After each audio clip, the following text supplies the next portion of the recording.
Et il y aura une chose nouvelle dans le pays. Les mauvais fonctionnaires seront jugés et les mauvais juges aussi. Une rhétorique populiste et agressive soutenue par les moyens gigantesques du milliardaire. Le chef de la campagne électorale de Bidina Ivanishvili a accepté de nous recevoir dans ses locaux. Sans complexe, l'homme décrit fièrement l'ampleur des moyens déployés par son chef pour s'emparer du pouvoir.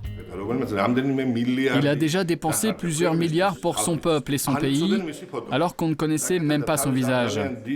Il dépense sa fortune comme un mécène. Et on a aussi engagé 112 000 personnes par jour pendant la campagne électorale. Un chiffre gigantesque dans un pays de 4,5 millions d'habitants. Selon son bras droit, Bidina Ivanishvili serait donc le bienfaiteur que toute la Géorgie attendait. 1er octobre dernier, les résultats des élections législatives arrivent sur toutes les chaînes de télévision géorgiennes. D'après nos projections, 54% pour le parti du rêve géorgien et 41% pour le parti du président Saakashvili. À la surprise générale, c'est le parti de l'opposition qui l'emporte. Les partisans du rêve géorgien triomphent dans les rues de la capitale Tbilissi. Ils scandent le prénom de leur chef. C'est cet homme qui paraît presque timide, un multimilliardaire de 57 ans, nouvelle arrivée en politique, Bidina Ivanishvili. Merci, le peuple a gagné.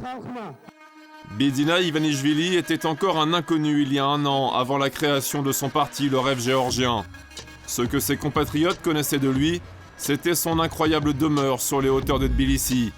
Ce palais d'acier et de verre que la légende locale chiffre à 35 millions d'euros. À l'intérieur, inaccessible au commun des mortels, l'homme étale ostensiblement sa fortune sous forme de tableau de maître. Riche de 5,3 milliards de dollars selon Forbes, Bidina Ivanishvili a construit sa fortune en Russie. Mais qui est donc cet inconnu qui s'est emparé de la Géorgie ? Le premier à nous parler de lui est l'ancien Premier ministre géorgien, désormais leader de l'opposition. Il a accepté de nous raconter le Ivanishvili qu'il a connu ces dernières années lors de rencontres de travail. Je le voyais car il avait besoin de moi quand j'étais ministre pour faire rentrer ses tableaux dans le pays. Je sais qu'il a vendu des biens immobiliers dans la région de Moscou l'année dernière pour plus d'1 milliard de dollars. Et vous imaginez bien qu'il est difficile de vendre pour 1 milliard en Russie sans avoir des liens solides avec le pouvoir. Alors, je ne sais vraiment pas quels sont ses plans ici. Des inquiétudes sur les liens d'affaires et politiques avec Moscou de Bidina Ivanishvili, mais aussi des questions sur ses capacités qui inquiètent et font rire l'ex-premier ministre. Il aime observer les gens pour deviner leurs pensées et pour les diriger. Il aime expliquer comment guérir les gens par les moyens psychologiques. Il boit souvent du jus de carotte. Il fait venir de l'eau française et des yaourts. Il dit qu'il va vivre 130 ans et il fait un régime pour cela. 130 ans, vous êtes sérieux ?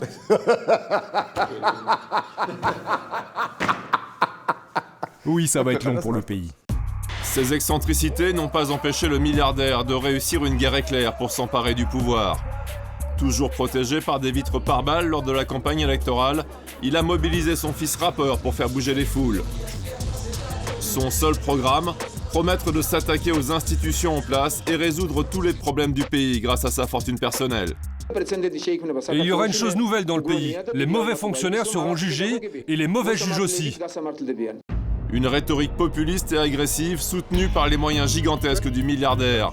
Le chef de la campagne électorale de Bidina Ivanishvili a accepté de nous recevoir dans ses locaux.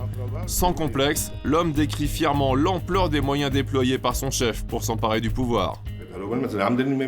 Il a déjà dépensé plusieurs milliards pour son peuple et son pays, alors qu'on ne connaissait même pas son visage. Il dépense sa fortune comme un mécène. Et on a aussi engagé 112 000 personnes par jour pendant la campagne électorale. Un chiffre gigantesque dans un pays de 4,5 millions d'habitants. Selon son bras droit, Bidina Ivanishvili serait donc le bienfaiteur que toute la Géorgie attendait. Pour vérifier ses propos, nous prenons la route, direction Tchorvila, le village natal du milliardaire. 2h30 de trajet vers les montagnes du nord-est du pays, à travers des villages pauvres sur des routes défoncées. Puis après l'entrée dans Tchorvila, 900 habitants, c'est comme un nouveau pays qui apparaît. Des maisons neuves, un village qui respire l'opulence. Entrez, entrez. Une habitante tient à nous montrer la raison du miracle. Je l'ai mis ici pour qu'il soit plus proche de nous et de notre cœur. C'est le sauveur de la Géorgie. Ici, il est dans chaque foyer. Bidzina, on lui porte toujours un toast lors des fêtes. Moi d'ailleurs, maintenant, je vais l'encadrer. La retraitée nous propose alors une visite guidée des bienfaits du milliardaire dans le village. Un inventaire sans fin. Là, c'est l'école. Et à côté, la crèche et le centre médical. Pour tout ce que vous voyez, c'est Bidzina qui a payé. Là aussi, c'est une maison construite par Bidzina. Dès qu'il y a une famille nombreuse, il offre des maisons pour les enfants. Mais le clou du spectacle se trouve de l'autre côté du village. Ça, c'est la salle des fêtes. Bidzina offre $6 000 pour le mariage des jeunes du village. Et il offre 3 000 aussi pour un enterrement. La salle des fêtes est aussi prêtée gratuitement aux habitants. Les emplois sont offerts pour retenir la population dans des conditions tellement avantageuses qu'elles ne sont avouées que lorsque les employés pensent la caméra éteinte. On reçoit 100 € en plus du salaire pour payer le gaz et l'électricité. Et l'eau et le ramassage des poubelles sont gratuits dans le village. On est à l'abri des soucis. Dans un monde normal, on paye pour les services. Ah, ça c'est parce que vous n'avez pas Bidzina chez vous. Eh oui, vous n'avez pas Bidzina comme nous l'avons.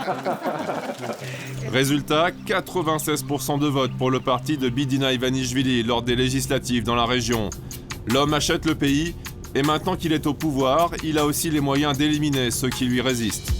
Au cœur de la cible, 2 hommes, le président du pays en personne et le maire de la capitale Tbilissi. Avec 1 million d'habitants, le quart de la population du pays, la capitale est une prise stratégique et pour l'instant, Giorgi Ogoulava résiste aux pressions des autorités. Je vous donne un exemple. On n'a plus une archive ici à la mairie, car les autorités judiciaires ont tout emporté. Bien sûr, ils ne cherchent pas quelque chose sur un crime précis, mais ils scannent tout pour dénicher un problème et essayer de nous accuser. Leur but est de détruire l'opposition. Mais moi, je suis toujours là et je vais leur montrer que le changement ne veut pas dire que le vainqueur s'empare de tout. Une vingtaine d'anciens ministres, de généraux et de hauts fonctionnaires sont déjà emprisonnés ou menacés de l'être. L'affrontement politique se poursuit au sommet de l'État. D'un côté, le nouveau Premier ministre Ivanishvili et de l'autre, le président en fin de mandat. Alors que son adversaire manœuvre pour l'isoler, Mikhail Saakashvili, le président géorgien, décide de nous recevoir à sa résidence pour dénoncer selon lui des attaques contre la démocratie. À ce moment, c'est le combat pour conserver le système démocratique, pour protéger la justice, pour protéger les médias, pour protéger le gouvernement local, pour protéger l'idée que la liberté compte ici. Au mois de mars, le président a perdu une bataille importante contre son Premier ministre. Il ne peut plus désormais le renvoyer sans un vote de l'Assemblée nationale. Bidzina Ivanishvili renforce donc son emprise sur le pays et toute la Géorgie se demande maintenant si le milliardaire se présentera à l'élection présidentielle en octobre prochain.